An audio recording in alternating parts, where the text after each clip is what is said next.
1:34 Seguimos en la rotativa del aire. Esto es RPP, la voz de todo el Perú. Está con nosotros el ministro de Economía, Alex Contreras, porque nos preguntamos si en realidad la economía del país podría crecer hasta el 3% en lo que resta de este año, de este 2023. Maritza Sáenz, además, que es periodista en economía de RPP, está con nosotros. Maritza, muy buenas tardes. ¿Qué tal, Joana? Ruperto, un abrazo a todo el Perú. Efectivamente, estamos con el ministro de Economía, Alex Contreras, quien ha aceptado esta entrevista.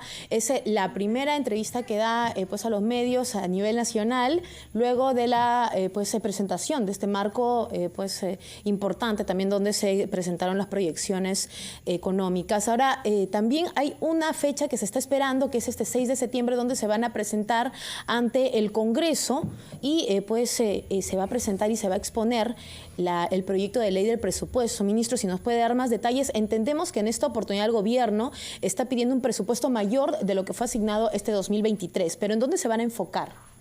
Bueno, buenas tardes, muchas gracias por esta invitación. Efectivamente ha sido una semana importante en materia de noticias económicas. Hemos publicado el marco macroeconómico multianual, se ha enviado la ley de presupuesto. Efectivamente esperamos una recuperación, ya los indicadores muestran eso, y por eso el 2023 el crecimiento sería de 1,1. Eso implica que va a haber un crecimiento importante en la segunda parte del año. Y hacia de cara al 2024 esperamos un crecimiento de 3%. En lo que respecta al presupuesto, el marco macroeconómico es el documento que sirve de base para la elaboración del presupuesto, que en otras palabras dice lo siguiente: ¿cuántos ingresos va a tener el gobierno? ¿Cuánto dinero entra a través de los tributos, ¿verdad? A través de los tributos, de las otras fuentes, y cuáles van a ser las prioridades de ese presupuesto, en qué se van a gastar. Y ya lo ha adelantado la presidenta, lo ha hecho el premier. Se están invirtiendo en prioridades de agua y salud, agua, saneamiento, salud, educación. Van a haber recursos importantes para la seguridad. Y como lo has dicho, Maritza, este miércoles me toca acompañar al premier justamente a explicarle los detalles del presupuesto al Congreso de la República. Hay puntos importantes en esta asignación de presupuesto. Se va, por ejemplo, a aumentar en el caso de agua y saneamiento, pero también hay un punto importante porque ustedes van a incrementar o quieren incrementar el presupuesto para lo que corresponde a seguridad. Y hay un tema que está rebotando en los medios locales, y es el tema del plan Boluarte, este plan que ustedes están proponiendo en vez de un plan Bukele, que en un principio se temía, ¿no? Se pensaba que iba a haber una especie de copia. En este caso, ustedes han visto, y si nos puede dar, por favor, cuánto están solicitando para hacer la implementación de este plan y qué exactamente o en qué exactamente se va a gastar este dinero. No, por supuesto, yo resalto las palabras del premier de la última reunión del Congreso. Cada país es diferente y cada país necesita sus propias medidas. El plan, denominado Plan Boluarte, es un plan integral. El ministro del Interior puede dar más detalles, al igual que el Ministerio de Justicia, pero a grandes rasgos es un plan integral que busca, por un lado, prevenir la generación de crímenes o actos violentos, atacar directamente a la delincuencia, y el tercer elemento es cómo reinsertar a la sociedad a aquellos delincuentes, ¿no? Porque hay gente que sí se regenera. Entonces hay programas importantes del gobierno que van a atacar esos tres frentes. Hay medidas, lógicamente, corto plazo, mediano plazo y largo plazo, porque hay un diagnóstico claro de que quienes cometen crímenes en algún momento fueron niños que sufrieron maltratos, niños abandonados, jóvenes que no tuvieron acceso a la educación. Pero ya se dijo exactamente cuánto es el dinero que se va a utilizar para este plan en específico, el plan Boluarte. En general, hay varias etapas, ¿no? El dinero es como que lo segundo. Primero, el ministro del Interior estuvo la semana pasada, el lunes pasado, explicando los detalles del pedido de delegación de facultades, que tiene un componente importante de orden y seguridad. En la propuesta de presupuesto, lo que estamos haciendo es, primero, un presupuesto histórico en orden y seguridad, es el más alto, estamos hablando de más de 6.000 millones de soles. En la segunda parte del año también hay medidas que van a atacar, primero... Y de esos 6.000 millones, ministro, queríamos que sea concreto en este caso, ¿no? ¿Todos esos 6.000 millones van a ir a implementar el plan Boluarte o cuánto? ¿Cuál es el porcentaje de estos 6.000 millones? No, más detalles lo vamos a dar conforme se vayan dando las noticias. Pero vaya dándonos un adelanto. Pero, por ejemplo, en la parte de seguridad, Hay dos elementos a considerar. Primero, el presupuesto lo aprueba el Congreso. Lo que hace el Ejecutivo es plantea la propuesta. Entonces, por eso yo no voy a decir cuánto vamos a gastar o no, porque depende de lo que apruebe el Congreso. En ese sentido, yo confío mucho que el Congreso va a apoyar esta propuesta de presupuesto. Siempre va a haber la apertura para mantener diálogos, consensos. En esta segunda parte del año, en donde, digamos, el Ejecutivo sí tiene el manejo de los recursos, nosotros estamos, en teoría, más o menos preliminarmente, estamos hablando de cerca de 200 millones de soles que se inyectarían en los siguientes meses, justamente con el objetivo de reforzar la seguridad. ¿Para el plan Boluarte o para general? Es parte del plan en general, ¿no? Es parte del plan, hay medidas puntuales, hay requerimientos de mejor infraestructura, mayores instrumentos. ¿Y cuándo comenzará a implementarse este plan? Esos detalles ya lo puede ir dando el ministro del Interior, pero lo clave y lo más importante es, el país necesita un cambio estructural en materia de seguridad. Desde el marco normativo, que es un marco desfasado, hasta, primero, la cantidad de policías que deben estar patrullando en nuestras ciudades, la calidad de los patrulleros, la cantidad y la calidad de los patrulleros. Entonces, es un tema, yo diría, que es competencia del Ministerio del Interior y del MINDEF, pero en donde cada ministerio juega un rol. Cultura y el Ministerio de la Mujer en prevención, justicia también en los procesos de resolución. En todo caso, todos los ministros van a asignar un porcentaje de su presupuesto para implementar o llevar los lineamientos de este plan. En total, nosotros ya habíamos mencionado como Ministerio de Economía y Finanzas que con el objetivo de seguir impulsando la reactivación y seguir impulsando las líneas estratégicas de gobierno, íbamos a enviar un crédito suplementario al Congreso de la República. Ya estamos cerrando ese crédito suplementario que contiene justamente medidas para la seguridad, medidas para la reactivación. Entonces es un crédito de alrededor de 3.000 millones de soles, esa es la bolsa que hemos estimado.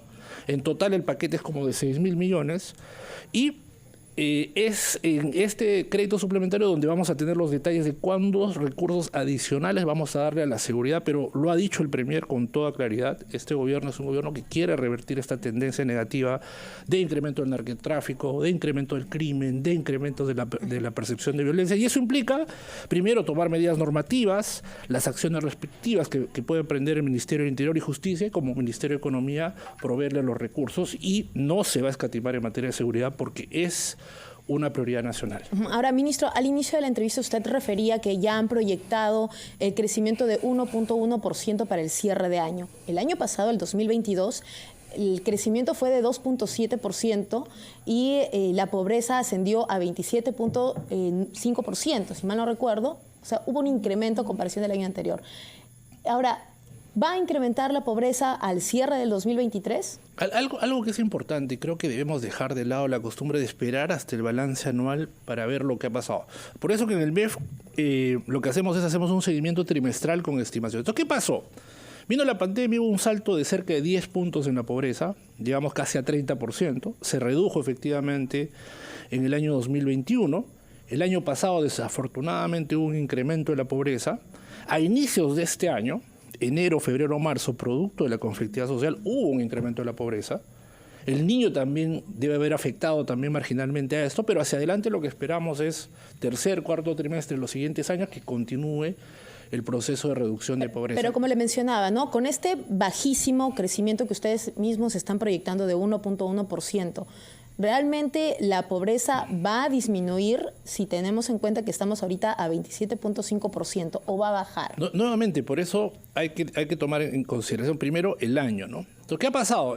Uno puede decir 1,1 es bajo, es cierto, es bajo, pero condicional a los shocks que hemos enfrentado. El resultado del primer semestre es una caída de menos 0,4. Claro, pero sería equivalente este crecimiento con la pobreza. O sea, para llegar a 1,1 tú necesitas un crecimiento de alrededor de 3% más o menos. Entonces, primer mensaje, se está recuperando la economía, vamos a volver al crecimiento potencial y eso va a ayudar a que la pobreza continúe reduciéndose.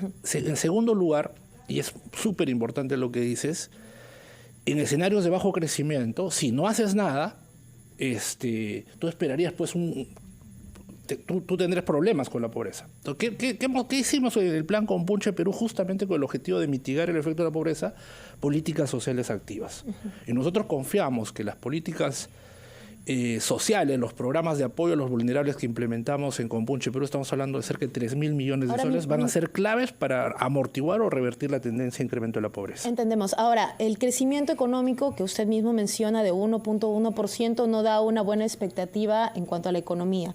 Bajo estas condiciones, ¿se puede garantizar que va a haber un incremento del sueldo mínimo en los próximos meses, en el siguiente año? ¿Cómo está proyectando el gobierno? Son temas diferentes. Creo que hay que separar las tendencias macro de las Sin embargo, micro, el ministro de Trabajo refiere que van a presentar su proyecto, ¿no?, de tecnificación y aquí van a explicar cómo debería estar el país para que puedan aumentar el sueldo mínimo. Ahora, con un bajo crecimiento, ¿se podría aprobar un incremento de sueldos? Lo importante es primero que la economía se recupere. El primer punto a resolver, creo que en la discusión del salario mínimo, es determinar cuál sería la fórmula de ajuste. Entonces, en ese sentido, yo saludo, uno, que hay el avance en temas técnicos, y lo segundo ya es un tema de consensos. ¿Y cuánto debería crecer el país para que se pueda aprobar un incremento? Es que las reglas automáticas no funcionan de si crece 1, si crece 4, ajustas el salario mínimo. En realidad hay dos elementos fundamentales. Más que el crecimiento, te diría que son dos los elementos.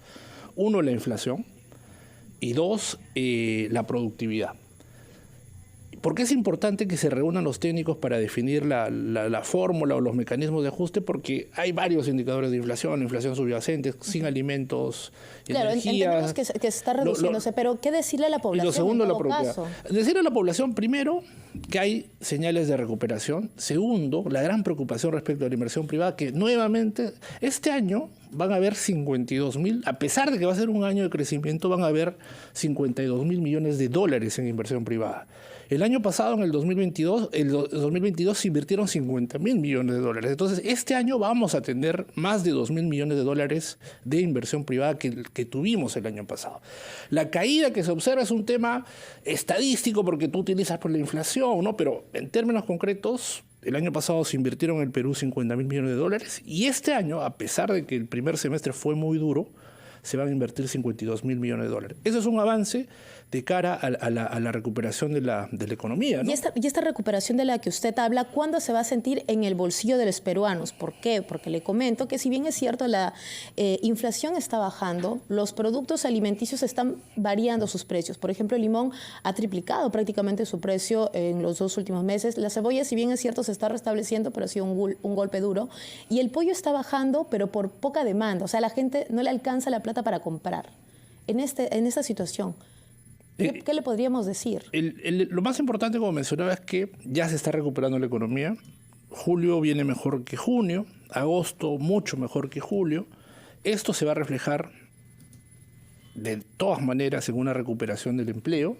Y es en este momento, cuando veamos ya los números de empleo de agosto, septiembre, es donde esta recuperación se va a empezar a sentir en los bolsillos de los peruanos, pero también, y lo mencionaba al inicio, algunas de las medidas que hemos tomado ya se han sentido en los bolsillos de los peruanos, ¿no? Compunche Perú, repito, ha inyectado más de 3.000 millones de soles de apoyo directo focalizado en familias vulnerables que han permitido, por ejemplo, amortiguar el efecto del incremento de precios. Como tú mencionas, el limón ha tenido un salto, pero el pollo ha bajado.